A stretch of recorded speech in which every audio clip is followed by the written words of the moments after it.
The Teenage Mutant Ninja Turtles are back for a whole new generation, and it's time to talk about it.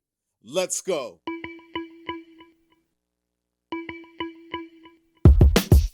What's going on, everyone? Welcome to Klepcx FM, brought to you by wearecritics.com, a place where we talk about movies, television, and pop culture. And if you're into that kind of thing, make sure you hit that subscribe key and that notification bell so you can be up to speed about everything that I talk about here. Now, ladies and gentlemen, boys and girls, I have had the special opportunity to screen Teenage Mutant Ninja Turtles Mutant Mayhem. That's right, it's coming to theaters August 2nd, and I had an opportunity to see it the other night, and I'm here to tell you what I thought about it and what you should expect. Now, Teenage Mutant Ninja Turtles Mutant Mayhem is brought to us by none other than Seth Rogan and Evan Goldberg. That's right, the two that brought us Superbad and also brought us the animated version of Invincible.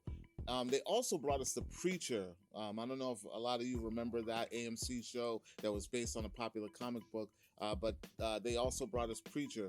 And now they're revamping an IP that the whole world knows about at this point. Who doesn't know the Ninja Turtles at this point? And I gotta tell you, what I initially thought about this film walking out of it is that these guys have managed to reinvent the wheel and still manage to make you fall in love with these turtles all over again.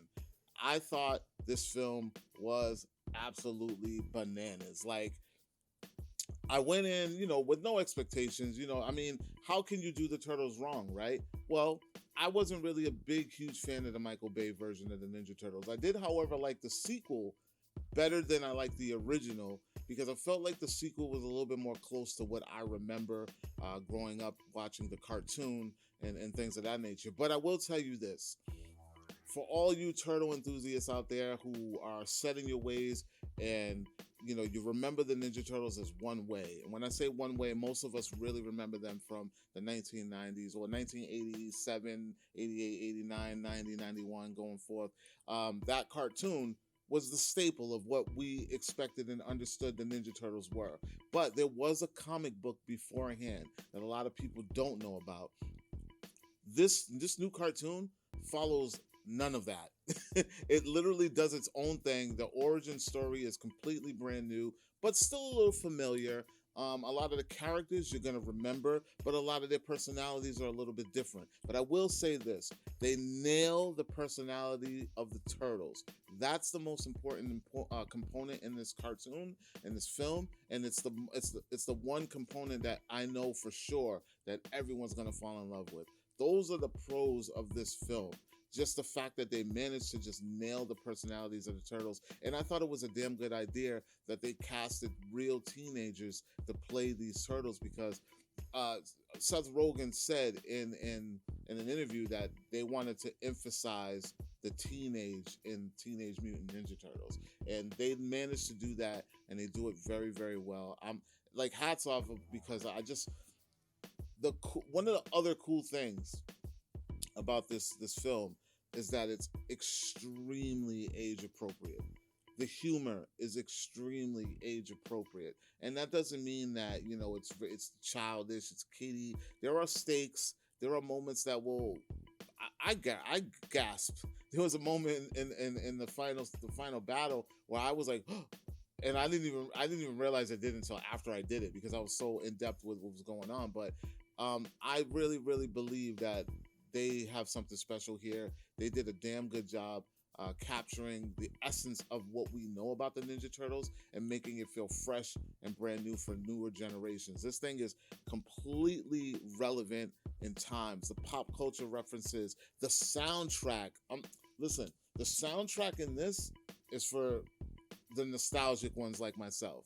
And like some of you out there who are very who grew up on that era of the Ninja Turtles from the cartoon, the soundtrack was there to appease us, but the pop culture references, the dialogue, the interactions with the turtles and everybody else, it is for the newer generation, guys. Like, they made the turtles so relevant, it's crazy. Like, the jokes, hats off. I really, honestly, I have nothing really bad to say about this thing. I just have things that I want to warn you about when you go into it. Like, don't expect to see the Turtles or the Ninja Turtle universe that you are completely used to or that you grew up on, but you will enjoy this film. I can promise you that. Let's talk about some of the actors in this thing. So we got Jackie Chan, who plays Splinter. Probably the only thing in this film that really gave me a sour taste, because we get a totally different type of Splinter. He's I don't want to give away too much, but he's more of he's always been a father figure, but he's more of a modern day father figure for the Turtles, if that makes any sense. It probably doesn't, but when you see it, you'll know exactly what I mean. But he's hilarious in it. He has very funny moments, very funny lines in this thing. But for me, that was probably the only thing where I was like, oh, well, okay, well, it's different. It's different from what we're used to in a Splinter character. Let's see, who else is in it? Ice Cube plays the villain, Superfly, which is like a spin on Baxter Stockman's character. For those of you who know who Baxter Stockman is, the fly guy in the cartoon or whatever. And they also did a live action version of him with Tyler Perry, which was a little weird, but still whatever. He does a great job as the villain in this thing. Like, he has probably the most hilarious lines in this film. Like, I found myself chuckling a lot every time Ice Cube came on screen as Superfly. It was hilarious. Seth Rogen played Bebop. John Cena plays Rocksteady. A little underused. They really don't shine as much as you really wanted them to, if that's what you came out to see. But yeah, man.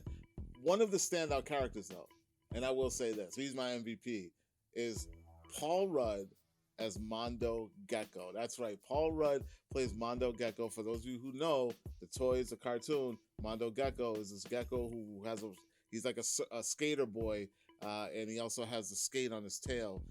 So I have that toy too still, by the way. But he nails it. He's like a Michelangelo character, so look out for Mondo Gecko in this film, because Paul Rudd is hilarious.